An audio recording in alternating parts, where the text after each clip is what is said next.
How can you not love this? So bad, it's good. A strange thing to say, but also something we hear all the time in movies, like The Room, Birdemic, or any number of Neil Breen films. Usually, things made in earnest that totally miss the mark, but end up being hilariously bad and totally worth a watch anyways. One of my favorites of these to watch is Dragon Ball Evolution, or that work print cut of X-Men Origins Wolverine. They're great for a laugh 100% of the time. So bad, it's good, a guilty pleasure. So, how about video games then? I've always felt that the reception to bad games is a lot harsher, especially in recent times. People see a little jank here and there and suddenly it's the worst thing of all time, rinse and repeat. There's so much out there eating up all of our time that it's really easy to turn a cold shoulder to something at the slightest glimpse of weirdness. Or you can embrace the badness and get sucked into what was most likely an earnest attempt to make something unique and play one of the most ridiculous games of all time, Deadly Premonition. The driving, terrible. Aiming and shooting, I'd rather play anything else. The frame rate, non-existent. But the whole package was something totally unforgettable that turned into a cult hit it had no right being. These are the types of games that end up getting a 2 out of 10 or a 9 out of 10 depending on who's playing them, and just like any hilariously bad cult movie, I think they've absolutely got a place. They're almost kind of an event that you play in a Discord call or with a group of friends and laugh very loudly about. Just like PlayStation 1 classic Power Shovel. This is not for normal people, it's like co-op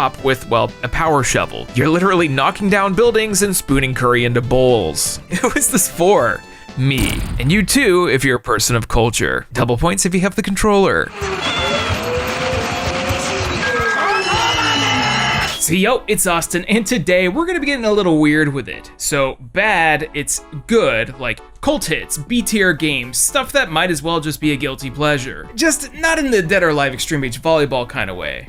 Although, who am I kidding? That's some pretty good volleyball. What's a game that comes to mind for you whenever I say so bad, it's good? Let me know down in the comments and hopefully I get to it today. And if not, maybe I'll talk about it in another video. I've got a lot of weird and allegedly bad video games I want to talk about today, but before we get started, we need to talk about today's sponsor and an old favorite of mine, Soylent. Yep. For real, all those old streams where I used to drink Soylent while I was losing weight have actually paid off. Soylent is a complete nutrition brand with a science-based take on health and wellness. And no, I haven't been a cannibal for years, I made sure to check. It's actually a fully plant-based drinker powder with 20 grams of protein, the world's most perfect food. Although there is a Soylent green mint chocolate flavor, which is not people, I swear. These days, Soylent comes in all sorts of flavors with similar nutrition. That's 400 calories, it's very light on the sugar, and maybe even has some caffeine if you get the cafe coffee flavors. I'm a sucker for the cafe mocha and creamy chocolate flavors, but you can't go wrong with the strawberry either. Longtime watchers of the channel saw how much bigger I used to be, but back in 2015 I incorporated Soylent along with a healthier lifestyle into my life, and well, you can see the changes. It's a perfect meal replacement for gamers or those seeking something quick on the go or just a more simple solution. You can have it as a bottled drink, a powder, or even a snack bar. There's lots of variety. So Soylent's teamed up with us, and the first 500 people to use the code Austin30 are going to be saving 30% on their first order. I'll be ordering another box myself, especially because it's so hot out. That's Austin30 for 30% off your first order today.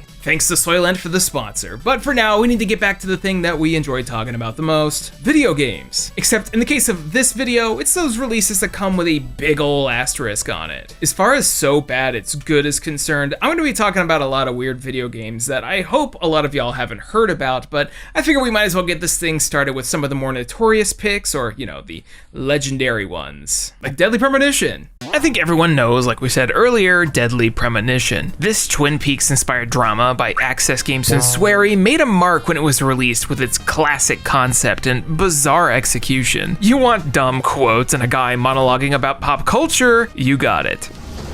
You know, the monster in that one responded to sound. Wait, Zach. Sounds a lot like the movie Tremors. While it may appear to be a joke for a lot of people, Deadly Premonition really redeems itself with its charms, the narrative going into some cool places, and overall just feeling like this big mystery sandbox of nonsense. It's technically a bad feeling experience, but easily the premier so bad it's good release. And don't forget about Rogue Warrior, the other big hit from the time. Despite getting lauded as one of the worst games of all time, it's endlessly entertaining to hear Mickey Rourke just go off unhinged anytime you kill someone. Chew on this, kid. Suck my hairy big. Wrap him around your mouth. I'm gonna shove it up. What's your status? It's a total goat. What is a goat?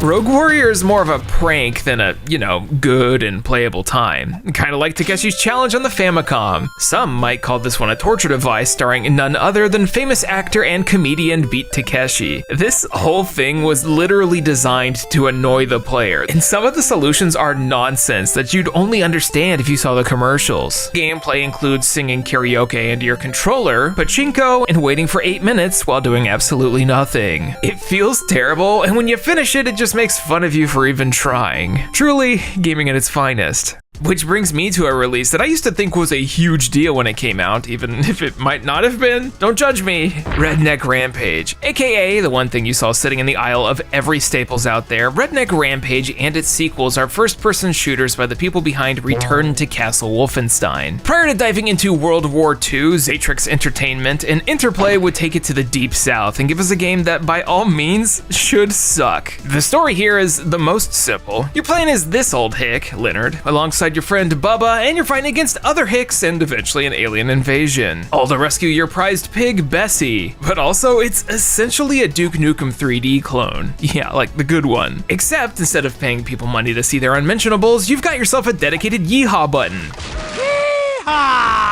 Redneck Rampage plays as you would expect, an FPS from the mid-90s. You've got skinny hicks, thick hicks, giant hell demons, and sexy blue women all out there trying to kill you, and for the most part, it's pretty okay. There's a heavy carry job done by the soundtrack, which consists of a lot of ridiculous music by popular psychobilly artists like Mojo Nixon and Reverend Horton Heat. Lyrical classiness? Absolutely not. But the perfect kind of music to run around and blast evil alien rednecks to. Although, unfortunately, some of the guns suck. For some reason, the shotgun has this obnoxious horizontal-only spread, and other guns lack in the same oomph that you would see in Duke Nukem. Though we do get plenty of fart sound effects anytime you're in the menus. I don't want to say that Redneck Rampage is a vibe, but kind of. It has a very specific aesthetic, and it really nails it. Same with the sequel, Redneck Rampage Rides Again. Both of these and the expansion are extremely crass, lack any kind of actual narrative, and teeter on that 90s edgy line.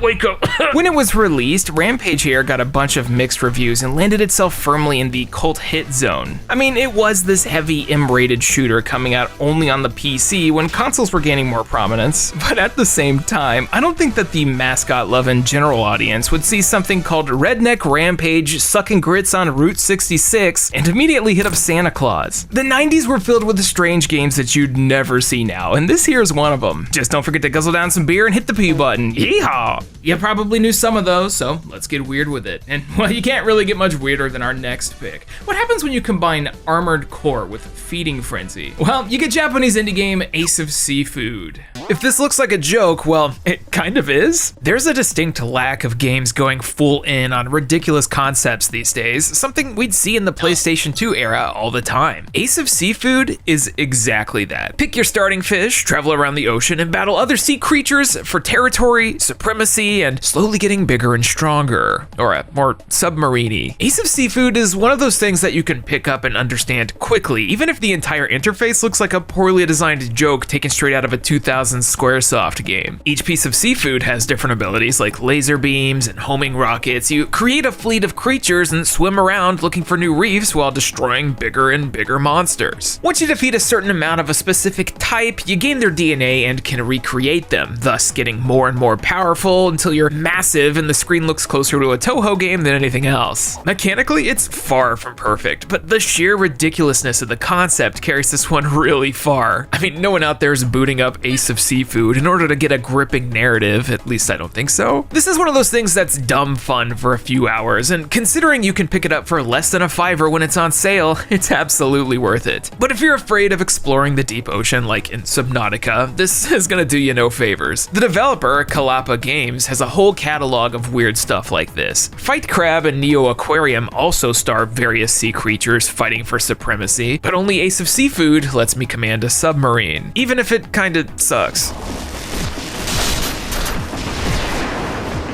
Keeping it with the so bad it's good games based mostly on animals theme, how about Spider the video game? Not Spider-Man, just Spider. the video game. Yes, this is real. And it's freaking weird. Spider the video game is something I found in a bargain bin 7 years ago and didn't do anything with. It was the first released by Boss Game Studios, known mostly for Nintendo 64 racers like Top Gear Rally and Twisted Edge Extreme Snowboarding. It's also a concept that only could have worked in the 90s. You assume the role of, well, Spider, but a cybernetic spider, one with a mind transplanted from one Dr. Michael Kelly. Who needs to be a person with thoughts and feelings when you can just become an arachnid with guns? Also, who's out there going around making tiny gun and shank attachments for spiders? Better yet, why am I finding them plastered in the sewers in the streets of downtown? Well, I don't care. Spider the video game. Spidey here is straight up an NES punishment platformer released at the wrong time. It's a pretty decent one of those too. Reviews were like, dang, the graphics on the spider sure look pretty okay, but the gameplay isn't shabby either. Just dated at the time that it came out. It reminds me a lot of Donkey Kong Country actually. You go level to level as the spider, picking up power-ups to defeat other bugs and slugs, and this thing is hard. Everything wants to kill you, but thanks to this being a PlayStation 1 title, you'll only have to reset the level and not the entire game when you die. Spider controls are really unique as you'll be scaling walls and have the ability to swing upside down. It'll have you changing your direction on the D-pad from right to up if you want to go up, so the feeling of being able to be a creepy crawly comes across stronger than it has any right to. The power-ups you'll grab range from missiles to flamethrowers and bombs, and you swap between them on the fly. It even changes the way that you look. Spider to Terminator real fast. It's just, unfortunately, anytime you die, you lose all of it, and you're just back to the prison shiv only. Also, when I say NES punishment, I mean it. The amount of off-screen enemies you'll get murked by is more than one, and one is way too many. Like, how is anyone supposed to see this guy?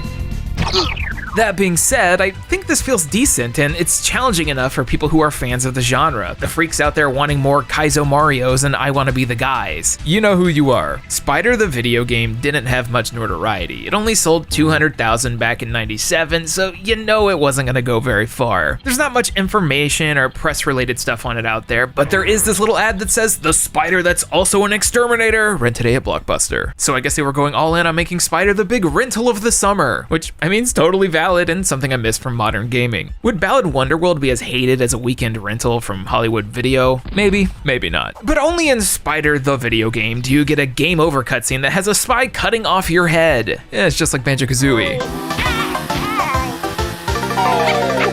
Speaking of violence, fighting games. There's a whole genre of like Kusoge fighting games out there that are virtually celebrated, and you can find them at almost any convention being played at some corner or like a bathroom. Only in gaming will something that's heralded as terrible get its own tournament block, and I'm sure glad it does. Even if half of them devolve into a round of who can hit their infinite combo first, like Fist of the North Star. Maybe the real game were the selfies we took along the way. A bad fighting game is still something you'll usually play with another person, so even if it's jank all the way home, a fun person will usually still get a kick out of it. The more nonsensical, the better. You can take your cool air dash combos and well-constructed systems any day of the week. Call me when someone boots up Dong Dong Never Die.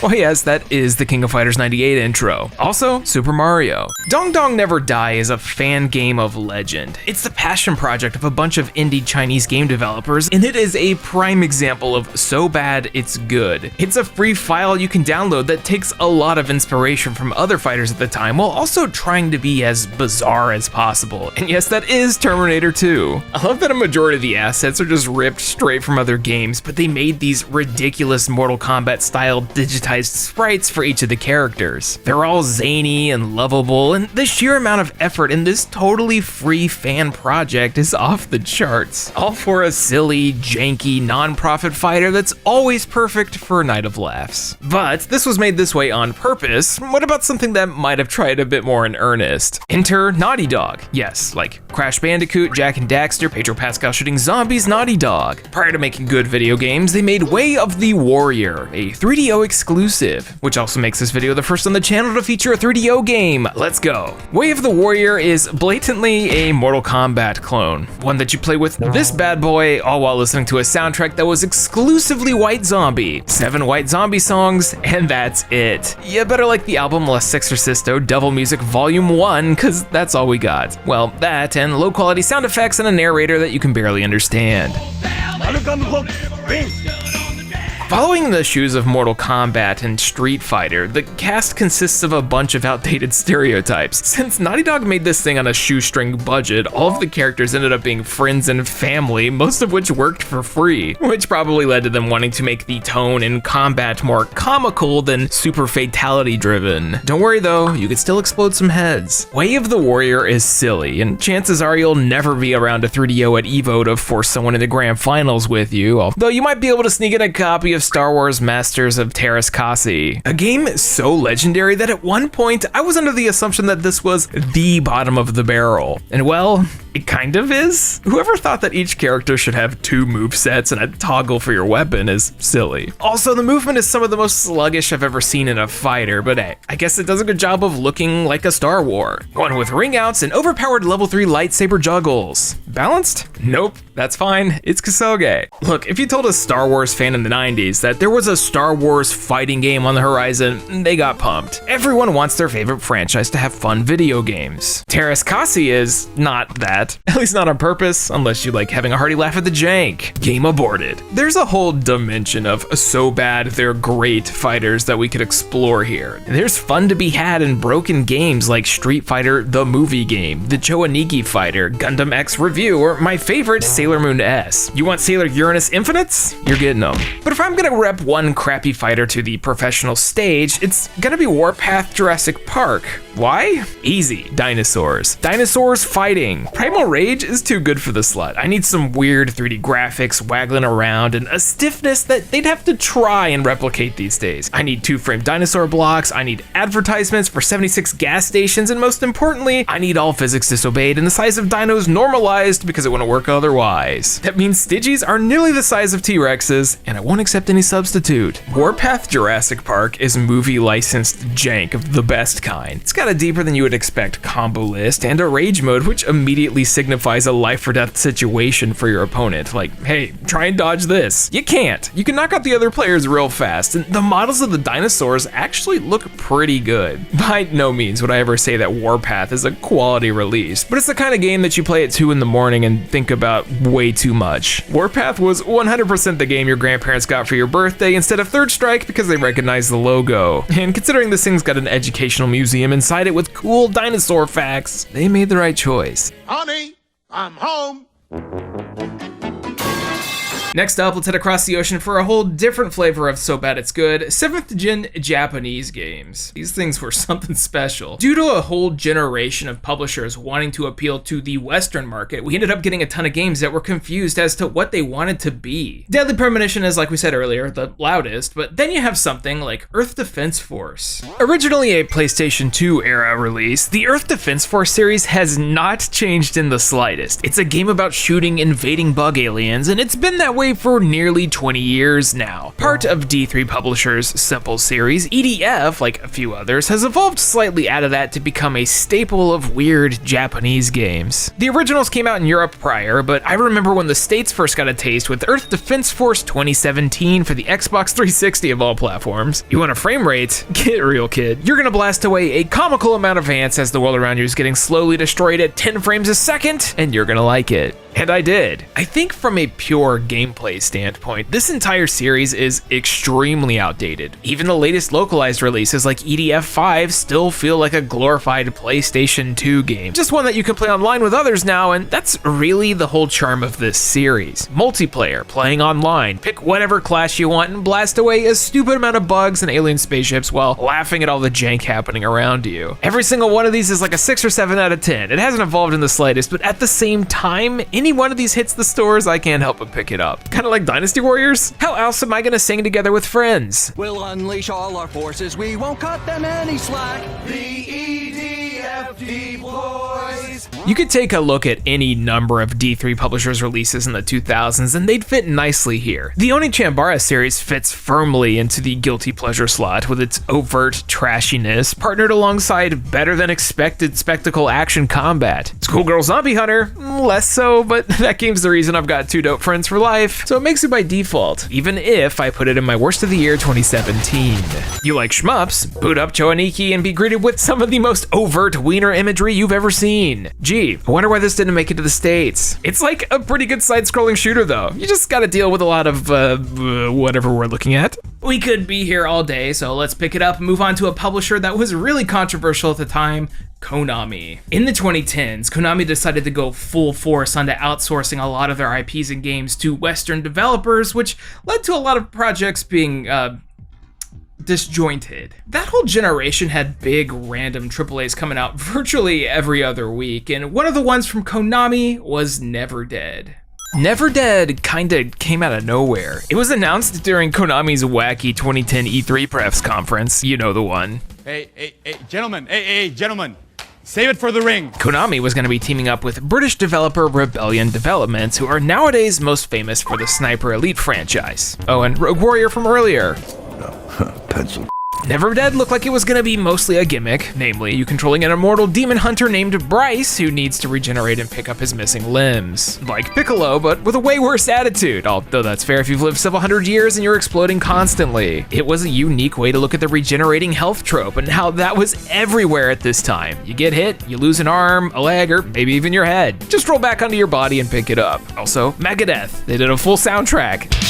Hello, me. Never Dead is a game that teeters between being really fun and super frustrating. The concept and gimmick actually work really well. You'll find yourself scrambling to regenerate or pick up body parts, which is not how you would normally play a third-person shooter. The melee combat does something kinda similar to Metal Gear Rising's slow motion in that you have to manually swing your blade with the right analog stick. Going rapidly is not gonna get anything done, so you wanna time it for maximum damage. Bosses have limbs that can be chopped off just like you. They use elements in the level design like standing on lightning to open a lightning door, and there's a red faction amount of environment destruction that can be used to hurt enemies. There's even platforming segments where you roll around with just your head. It is not uncommon to be a pair of legs and a head, and it looks hilarious. It's just that Never Dead's kind of unpleasant to look at, and the gameplay's really janky. Despite opening with a lot of green and, you know, color and scenery, a majority of Never Dead is dark, sepia-coated, gray, and uninteresting. I'm not saying I want it to look like a Super Mario Sunshine bonus stage, but with such an interesting limb mechanic, you'd think that they would try to have more creativity in the level design. I mean, they even thought about you having to fight out of someone's stomach with a timed minigame to prevent a game over. What a terrible way to go. Unfortunately, the biggest knock on this whole thing is the gameplay. It can be really frustrating, especially when the frame rate slows down, your guns don't seem effective, and just one hit from an enemy will have your head rolling. Some encounters turn into an endurance test as opposed to anything skill related, and it definitely brings the whole experience down. Reviews for Never Dead were not great, but I do think going back to this thing on emulation where the frames are a bit more stable can be a fun experience. The dismembering mechanic works seamlessly with the gameplay, and while it's not amazing, I think there's fun to be had with its unique ideas, namely ripping your own head off and throwing it like a softball. I don't think another game has done that, so Never Dead 1, entire gaming industry 0.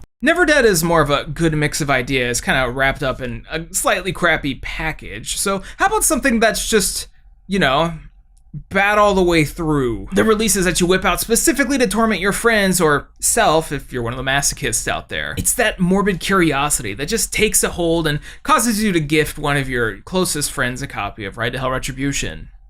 No, I'm not sorry. You can almost call these prank games because anyone in the right mind would look at the Metacritic score for Ride to Hell, see the fully clothed sex scenes, the terrible mind-numbing gameplay, and go, wow, I gotta pick this up. Well, besides my editor. However, for a very specific subset of people, this is prime so bad it's good. The games with the most notoriety, some of which broken, others barely anything at all. The Nintendo Philips CDI releases are perfect examples of this. While no one out there is gonna whip out a Philips CDI in a casual setting ever, the cutscenes and terrible gameplay of every one of these transcends bad and becomes a classic Friday night. Thanks to YouTube poops of the 2000s, I know way too many quotes. You've killed me. Good. Know what they say? Lamp oil. Toast is toast. Do I think you should sit down to play Link the Faces of Evil by yourself? No, don't. But it is perfect to torment your friends. These memes were big enough to get a brand new game inspired by them, Arzetta the Jewel of Faramore. And thankfully this should be better than whatever Animation Magic was doing. Then we've got ourselves the Burger King trilogy, Pocket Bite Racer, Big Bumpin', and everyone's favorite favorite, Sneak King. These were more of a meme than something anyone had any hype for. They were basically Xbox Live Arcade titles that got a physical release exclusively in drive-thrus. Is it good? Not really, but for the what, $2 they were asking back then, it was probably worth the achievement score. But let's be real, this is just an advertisement for Burger King. Shout out to that one guy that's got over 2,700 copies of it. I hope you've got enough real estate. Speaking of bad games that are blatant advertisements, Pepsi Man.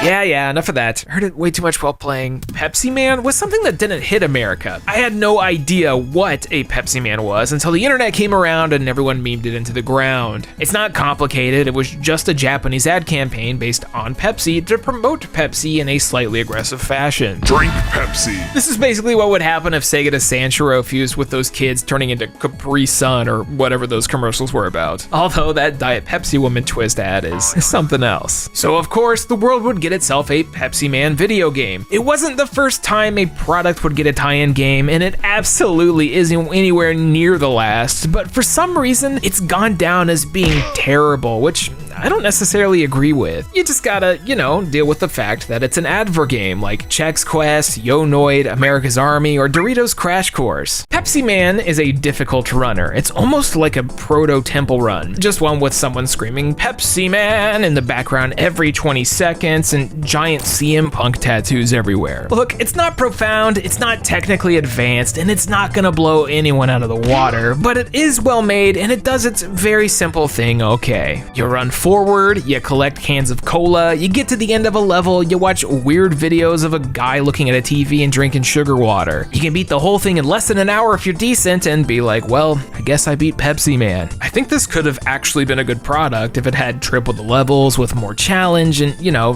Pepsi branding, but it is what it is. Weirdly, Pepsi Man was the very first thing that developer Kotari Ushikoshi worked on, and you might know him as the guy behind 999, Zero Escape, Virtue's Last Reward, and I the Somnium Files. So how he went from good old Pepsi to murder mystery death games is anyone's guess. We all gotta start somewhere. Is it fun? Does it look fun? All right, one last game for the day, and it is a doozy. It's also extremely recent, and the reason that I wanted to make this video in the first place. I feel like everything we've gone over is from another lifetime. You don't really see a lot of these so bad it's good video games coming out in the modern times. At least that's what I thought until I picked up Wanted Dead. Anytime a piece of media comes out on my birthday, I foreskin it onto myself. 20 years ago, we had Ben Affleck Daredevil, and in 2023, we had Wanted Dead. What do they have in common? Well, besides the plethora of 4 out of 10s being released on Valentine's Day. And this game was like being at war with myself. Every 20 to 30 minutes, I'd go between liking it, hating it, loving it, being totally befuddled by it, and now that enough time has passed, I can safely say Wanted Dead is so bad it's good. Advertised as a new hybrid slasher/shooter from the makers of Ninja Gaiden and Dead or Alive, I'm not too sure actually how accurate that is. Technically, it was created by Soleil Limited, a folded up version of Valhalla Game Studios who worked on Devil's Third. Although looking at the credits, there's definitely a few developers in common. However, Wanted Dead cannot decide if it wants to be Ninja Gaiden or Deadly Premonition. Although I love that they showed Extreme Beach Volleyball on the announcement trailer. I first saw this thing with a long animated trailer showing a woman working every job ever while she works hard for the money plays, waitress, bartender, model. What does this have to do with the game? Not much. Wanted Dead is something that I'm having trouble comprehending, and I'm not really sure if that was the intent. The Steam page says that it was a love to the 6th generation of consoles, meaning PlayStation 2 action games, and it's absolutely in that realm. You play as Lieutenant Hannah Stone, freshly released from prison, in a single week of future cyber Hong Kong. It's a violent character action game with that same sense of Twin Peaks weirdness that Deadly Premonition has, though slightly less charming. But here's the strange part. Wanted Dead becomes weird. It starts off with you being yoinked out of jail, then joining the zombie unit, then yoinked into a classic American diner in cyber future Hong Kong as everyone takes way too long to order food. I have some eggs, beans, bacon, make it 4 slices. No 5. The voice acting is interesting. You can tell that English isn't a lot of the actors' first language, and so many of the scenes come off strangely. I don't buy some of the things these characters are saying, and I'm not convinced that any of them are supposed to be cops. What's important here is to apologize to the pork by saying, see you soon. Oh, shut the f scalp Herzog. Then we're taken to a raid on a tower where we engage in some of the most outdated shooting and hack and slash combat you've seen this side of the 2010s. Combos are limited, and starting off you've barely got enough moves, so the opening fights are tough. There's this encounter with a ninja that might as well be harder than the entire rest of the game, and I failed it so much that it asked me if I wanted to lower my difficulty to Neko-chan mode, so I figured, why not? Not aware that it was gonna give me cat ears for the rest of my playthrough. Yep, Wanted Dead was calling me a and I couldn't take it back. Sweet. Then, after a bunch of violent fights, I'm presented with the scene of Hannah in slow world building that lasts so long. Like going into the police station, getting food, checking the viscosity of the jello. Why did they add all these custom animations with no dialogue? Why am I taller than a soda machine? Is she like 7 foot tall? There's just a bunch of whys. Why am I suddenly in an anime cutscene? Why is there a ramen eating minigame that never ended? It's been going for like 8 minutes. More violence, more fighting, blood everywhere, a personal revelation, a fictional arcade game, and then of course, a karaoke minigame. Well, just one song and that's it. 99 Luftballons. What is going on? Wanted Dead is the video game version of a train wreck, and I can't look away. At a certain point, I decided in my head that I have to beat this game. I have to go all the way, and suddenly it's something that I can't stop thinking about. And yes, that loading screen is what you think it is. I don't think that it's good. Everything about the gameplay feels off. The plethora of minigames are trying to replicate that Yakuza feeling, but even worse, the combat is extremely simple and it lacks nuance. The animations are nice, but that's where it ends. The visuals go between looking good and Unreal 5 hire this man. Yo, look at me swap weapons. It looks good. It's nonsensical. It's short. The gunplay doesn't feel great. The dialogue is bizarre, and sometimes the scene will just continue going when it's well past the point where any other director would have said cut. His dad goes, "Get out of there, son. You're being